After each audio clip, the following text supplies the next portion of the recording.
చెప్పండి హల్లెలూయా. ఫ్రీ అయిందా? ఇక్కడికి రండి ఒకసారి సిస్టర్ గారు ఒకసారి. ఇక్కడ ఈ సిస్టర్ గారికి వీళ్ళది ఏ ఊరండి? అసలు ఊరు ఏదండి మీది? రాజమండ్రి దగ్గర అండి. రాజమండ్రి దగ్గర జగ్గంపేట అండి. ఇప్పుడు పోయిన వారం కదా ఇక్కడ వచ్చారు. ఏ బాధతో వచ్చారండి మీరు? ఇక్కడ కాయ ఉందని వచ్చానండి. కాయ అంటే ఎట్లా అంటే ఈ రొమ్ము మీద, ఆ రొమ్ము ఆల్రెడీ ఆపరేషన్ అయిందంటే ఒక కాయ అయితే తీశారు, మళ్ళీ ఇక్కడ వచ్చింది ఒక, అంటే అది గడ్డలాగా, అదే మన ఖర్జూరం ఇంత పండు ఉంటాయి కదా, అది ఒకవేళ పెడితే ఎట్లా ఉంటుంది అలా ఉంది కదమ్మా. ఇప్పుడు అది ఉందా పోయిందా? ఇంకా చిన్నగా ఉంది, ఇంకా కొంచెం ఉందా? కదులుతుందండి అటు ఇటు.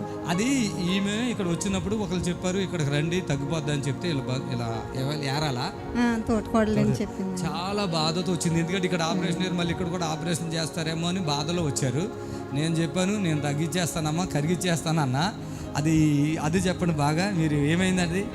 అది ఇలా రౌండ్గా బొంగరం లాగా తిరిగినట్టు అనిపించింది. 2 రోజులు గడియారం లాగా తిరిగిందా లేదంటే స్పీడ్ గా తిరిగిందా? అలా నెమ్మదిగా బొంగరం తిరిగినట్టు వేడిగా వచ్చేసినట్టు ఉండేదండి. అది ఇలా గిర్ర తిరుగుతుందా? ఎంత స్పీడ్ తిరిగింది చేయితో చూపించండి. నెమ్మదిగా ఇలా తిరుగుతుంటే అప్పుడు అది ఏమైంది? కరిగిపోయింది అంతే. చప్పట్లు కొట్టండి గట్టిగా. కొంచెం ఇంకా ఇలా కదులుతుందండి, ఇంకా కొంచెం ఎంత ఉందా? ఫస్ట్ ఎంత ఉందమ్మా అది? గడ్డ ఉండేదండి అలాగదా మైక్ అటు పెట్టుకో. ఎలా ఉందా? ఇది పట్టుకోకదు, చూపించు, అందరూ చూపించు. గట్టిగా ఇంత అలా ఉన్నట్టుండి అంతలో ఉందా? కొంచెం ఇక్కడ రొమ్ము మీద ఉంది. నేను ఇలా చేపెట్టుకుని ఇలా చేపెట్టుకో నేను ఇట్లా పట్టుకున్నాను. అది ఇంటికి వెళ్ళాకమ్మా తిరిగింది. ఇక్కడే తిరిగిందా? 3వ రోజు తిరిగిందండి. 3వ రోజు తిరుగుతుంది. అప్పుడు జ్వరం వచ్చేసిందా? ఫుల్ జ్వరం అండి. 2 రోజులు అయితే అంత నొప్పి అయిపోయి. నీకేమనిపించింది అప్పుడు? ఏమనుకున్నావు? తెల్లారే మీకు ఫోన్ చేశానండి, ఏం పర్లేదమ్మా తగ్గిపోతాను అన్నారని ప్రార్థన చేశారండి. మళ్ళీ మన్నాడు ఇక్కడికి వచ్చానండి. చప్పట్లు కొట్టండి గట్టిగా. ఆ గడ్డ ఇక్కడికి రాకపోతే, ఇక్కడ ప్రార్థన చేయించకపోతే అది ఆపరేషన్ చేసేవాళ్ళు అవతల ఛాతికి చేసినట్టుగా యువతలు కూడా చేసేవాళ్ళే. చూసారా? అది దేవుడు నాకు ఇచ్చిన వరమా కాదా? నేనేమన్నా పట్టుకుని జుట్టట్టుకుని ఊపానా? లేదండి, అసలు ఏం పట్టుకోలేదండి. చెప్పండి, అసలు ఏమైనా సంతోషం లేదా మీకు? హల్లెలూయా చెప్పు. అందుకనే 3వ వారం కూడా వచ్చాను. ఇది 3వ వారం అండి నేను వచ్చాను. రావాలని వచ్చింది అంటే ఒక వారం వచ్చారు ఏం తెలకుండా. ఆదివారం ఆ స్వస్థత ప్రార్థన కాదు, ఆ రోజు అన్న ఉట్టిగా నాకు తగ్గిపోద్దని తెలుసు. ఆమె దేవుని సేవకు కొద్దిగా సహకరించారు. ఇక వెళ్ళిపోమ్మా అన్న. 3వ రోజుకి ఇలా తిరిగి జ్వరం వచ్చేసిందంట.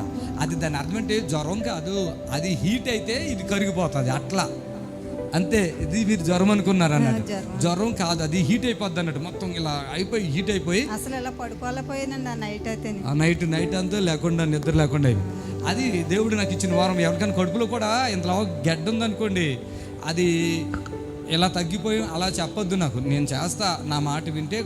ఈ గర్భసంచి గడ్డలు ఉంటాయి కొంతమందికి, గర్భసంచుకుంటాయి, ఇలాంటి కడుపులో పేగుకుంటాయి. నేను అట్లా జస్ట్ అట్లా చెప్తాను, అది కరిగిపోద్ది అన్నట్టు. అది నాకు తెలుసు. చప్పట్లు కొట్టాను గట్టిగా. వాళ్ళు క్యాన్సర్ అని చెప్తారు, మీరు భయపడొద్దు. ఏదైనా నేనున్నా, నా మాట వినండి, నన్ను నమ్మాలి. హల్లెలూయా. ఒకవేళ ఏదైనా కానుక లేకపోతే పర్లేదు, ఏదో చెప్పుకుని వెళ్ళిపోండి, కానీ కానికి తినే ప్రార్థన చేస్తారంట పాస్టర్ గారు అన్న మాట నింద వెయ్యకండి. ఎందుకంటే మేము ఏదో అడుగుతాం, దాన్ని అర్థం కాక ఇంకో రకంగా మీరు చేసుకోవద్దు. ఓ పిల్ల ఎంతే ఉంది, వాళ్ళ అమ్మగారు ఎత్తుకొచ్చారు. 2వ తరగతి అనుకున్నా, కానీ ఆ పిల్ల ఇంటర్ ఫస్ట్ ఇయర్ చదువుతుంది, అది ఫైనల్. అర్థమైందా? ఆ పిల్ల ఎంత ఉంది. ఇప్పుడు ఈ పిల్ల ఎంత ఎత్తు అయింది, కొడుకు ఎంత ఉంది, 2 పిల్లలు ఉన్న పిల్లలాగా ఉంది. ఎంత ఉన్న పిల్లకే ఎత్తుకుని వచ్చింది వాళ్ళ అమ్మ. ప్రార్థన చేస్తే ఆ కడుపు మొత్తం ఎంత ఎత్తున్న కడుపు కరిగిపోయింది. ఎందుకంటే అంతకుముందు వాళ్ళ అమ్మగారు సాక్షులు కూడా ఇచ్చారు. ఇలా ఆ పాప టాయిలెట్ చేయడానికి కూడా రాదు ఈ కడుపు. ఇన్సులిన్ 4 చేసుకోవాలి, 500. కేర్ హాస్పిటల్లోకి వెళితే కూడా వాళ్ళ వల్ల కాలే. 500 షుగరు, ఇక టాబ్లెట్లు వేసుకోవాలి, ఇన్సులిన్ వేసుకోవాలి. అలాంటి పిల్ల ఎంత ఉంది. ఇప్పుడు అసలు ఎప్పుడు ఇంటర్ చదివి ఇప్పుడు 2nd ఇయర్లో ఉంది. అసలు ఎవరు చుట్టాల ఇంటికి వెళ్ళాలి. ఇప్పుడు అన్ని చుట్టాల ఇంటికి ఫంక్షన్ కూడా వెళ్తుంది. హైట్ పెరిగింది, సన్నగా అయిపోయింది, ఇక మెడిసిన్ లేకుండా అయిపోయింది. అది దేవుని శక్తి నాకు ఉంది, అంతే అయిపోయింది. వాళ్ళ ఇంటికి వెళ్ళి ప్రార్థన చేసి వాళ్ళ డాడీ దేవుడిని నమ్మడు, వాళ్ళ అమ్మ నమ్ముతుంది. అతనే ఆశ్చర్యపోయాడు, ఇది ఎలా జరుగుతుందండి ఇలాగని. అద్భుతం. హల్లెలూయా. ఆ పాప ఎంత ఉంటే వాళ్ళ తమ్ముళ్ళు ఎంత, చెల్లి ఎంత ఎత్తునుంది. మరి ఇది అద్భుతం కాదా? యేసయ్య నా ద్వారా చేసింది కాదా?